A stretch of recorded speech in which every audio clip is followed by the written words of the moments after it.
देखो, अब तक तो I guess you guys are aware कि मुझे शौक है अपने पैरों पे कुल्हाड़ी मारने का।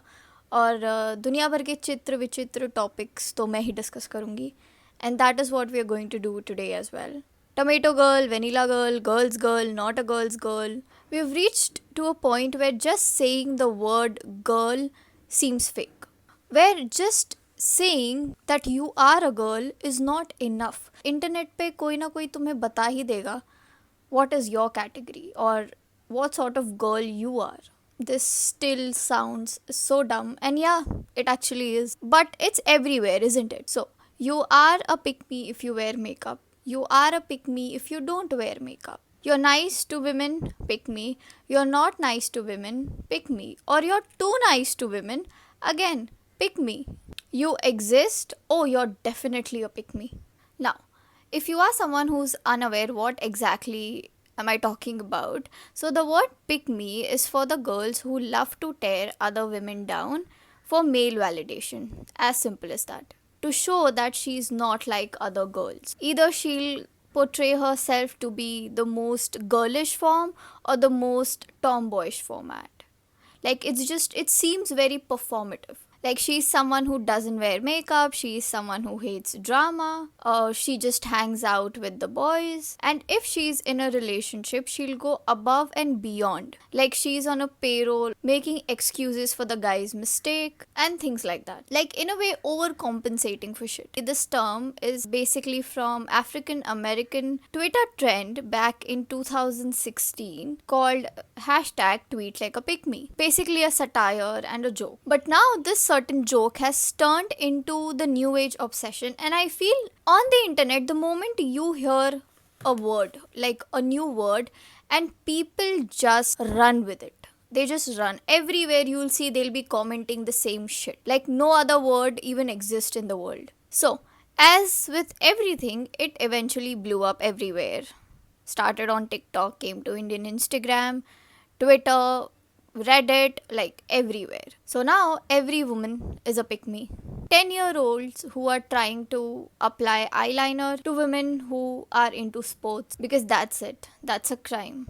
Now, let's be very real here. I feel pick me started with a very, very good intention. Hear me out. It called out internalized misogyny. Women hating on women for clout. For example, I feel Lovely Sharma and Sugandha are like the prime example to seek validation from men. So, this word was necessary and it still is. Social media picked it up as the new next thing to say to people. So, if you like sports, you're a pick me. You like drinking beer, you're a pick me.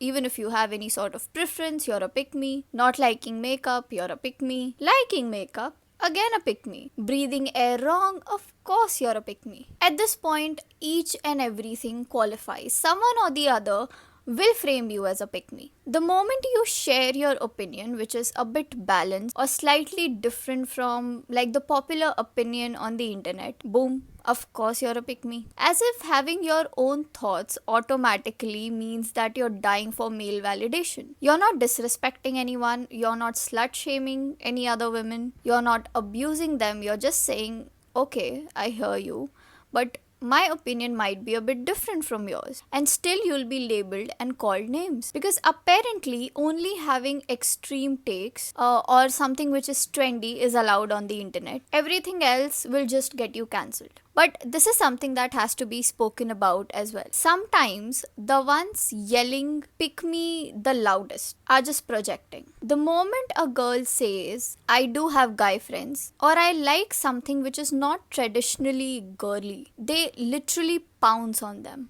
I feel it's not more about girls supporting girls, it's more about gatekeeping. And the biggest irony of all, we are still centering men in absolutely everything. How you act, how you dress, how you talk, all of it is still being judged on how you exactly appeal to men. And this is the same thing I feel about get ready with me videos as well. A couple of creators, a couple of videos, I don't know, it just feels like it is not meant for a female gaze. It's not teaching me something, but it is catering to what men would think girls getting ready looks like. You get me? So, one of you guys shared this story with me, and this is the reason that I'm making this video because I had planned something which is completely different. But here we are. So, let's name this person as Siddhi. So, Siddhi said something along the lines, girl, look at you in a very different manner when you're not someone who's conventionally attractive. And here we are just talking about selective people. We are not generalizing anybody, just selective people. At first, I didn't fully understand what she was trying to say, but when she shared the whole story, I understood. So, Siddhi had moved from a different state for her masters. And mind you, these are girls who are not in their teens. These are girls who are 23, 24, 25, even up to the age of 27, I guess. So she had a group of friends, or she thought that she did. But she was always left out of invites from parties, from hangout, night stays, or whatever plans that they had. Eventually, one of the girls in the group let it slip out to her that the person who was like the head, you just have someone who makes plans and things like that of the group, someone who's the loudest girl's girl on social media, mentioned it to them to not let Siddhi join them because she's not someone who's pretty enough to be in their aesthetic pictures. She's not someone who has enough money to buy good enough clothes to wear so they can click good pictures. Well, and Siddhi went on and she actually confronted the girl, and all of them, rather than apologizing, accepting their mistake, stood their ground that she was not good enough for them. Now, based on this experience, Siddhi mentioned that she has this point of view that caricature of someone who is trying to be the internet's version of the girl's girl. They are just basically performing. They're not really a girl's girl. They treat you differently when you're not someone who's conventionally attractive. So I get her point. Well, later on, I'm happy for her that she met other people as well and she doesn't have that point of view now. So that's good. But yeah, a couple of people I would agree with as well, like to an extent. And we have discussed this a lot of times before as well, that everything on the internet is quite performative. It's very curated. You see one particular thing blow up and everybody is just behind it, to cash in on the trend or to be the next trendy person, the next coolest person, or things like that. And they might actually not be one, but they are going to pretend, they are going to put forward a performance. Because as long as you look like a certain way on Instagram, it's all good. You don't really have to be a really good and kind person in real life, but you can put kindness wale quotes on Instagram and that just makes it enough, I guess. And obviously it is not about everyone. The amount of support on the internet which women give each other nowadays, which I had never seen before. So I absolutely love that. But there are a selective people who take advantage of things like that as well, and I feel it has to be spoken about. So now cut to my own experience with this, when this word never really existed and I was clueless about what this shit even is. But now when I look back, I feel like this can be counted in this category. So now back in junior college, I had this one person I used to talk to. I wouldn't even call a friend, but just an acquaintance for now. So I am someone who has always been into speeches, debates, anchoring and shit like that, obviously. Never been a dancer or a singer sort of a child growing up because my body lacks rhythm. I'm like a gora pakoda when it comes to dancing, okay?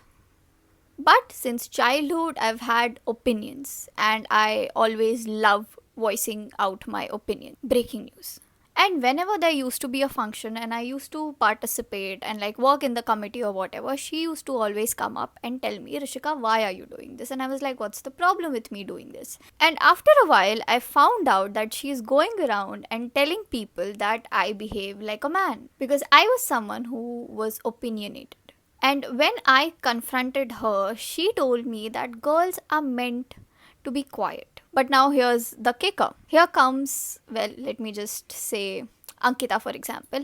Now, Ankita is someone I have always had issues with when I was in college. We were never on the same page, never. But she was the first person who came up to me and told me, Rishika, this person is going around and like telling people that you behave like a man. And I was confused. I was like, what on earth are you talking about? And she said, I know we don't vibe, but I feel like you should know what is happening behind your back. And Ankita always backed me up when it was any conversation, any situation, let that be with professor, with, presentation, groups, anything. She was always there for me, and I tried to do the same for her all the time. And this happened way before it was even a thing. And here I'm not talking about influencers. I feel influencers are trying, or creators who make content around this are trying to help you out, to inform you of situations. So I'm not talking about them. I'm talking about people in real life who are the loudest of being the girl's girl. And this is just my personal opinion, okay? Yours might be different based on your personal experience, and I completely get it. But based on my personal experience, I've seen someone who's actually a girl's girl isn't the loudest. Like, they show it quietly, honestly, not performance, not for the aesthetics, like just their presence and their actions. We hate women for being masculine, we hate women for being feminine, we hate women for being average. Basically, if you exist, you're a pick me. Congratulations, we have unlocked all achievements of womanhood altogether. And my biggest gripe with this whole pick me obsession is assuming that there is a correct way to be a woman. And anybody who doesn't match that typical stereotype is obviously faking it. Like, what is the checklist? Who made it? Like, who died and who made you the head HR for femininity altogether? The internet is full of people who love to claim that somebody's preferences are fake. Oh, she's wearing a football jersey to impress guys. Oh, she's skating because she wants to impress guys. She's playing sports because she wants attention from men. She says that she doesn't like makeup because men like that more. Oh, she likes gaming because men like it. Oh, she's someone who's religious because men like it. You don't know that person's story. You don't know where it is coming from. Maybe she actually likes that football jersey. Maybe that football jersey is something that her dad owned and he handed down to her, so it has a meaning to her. Maybe she actually likes sports. Maybe she's actually religious. Maybe she actually likes video games. It's not that big of a deal. Not all girls have to like makeup. Not all girls have to like or just romanticize about living the soft aesthetic clean girl life. It's all right for you to have different opinions, different preferences. What matters is how you put out your point of view. You don't have to shame other women for using makeup, the same way you don't have to shame other women for enjoying sports. It's how you say it. That is what matters. What started as a genuine way to call out misogyny has turned into a free pass to bully other women who don't fit the narrow idea how they should behave or how they should look like. And let's not forget, men have also jumped onto this bandwagon. Like, going around calling women pick me is their freaking birthright. Now, also, I came across this particular video where a girl was talking about how one of her friends ended up cheating on this guy, and she was just sharing how it was super planned and like precise. She made like a WhatsApp business page. It was like a full blown covert operation sort of shit that was happening. Cheating is wrong irrespective of gender. You're someone who's wrong. End of topic. But I opened the comment section. Everybody called her a pick me because she called out a woman who was cheating.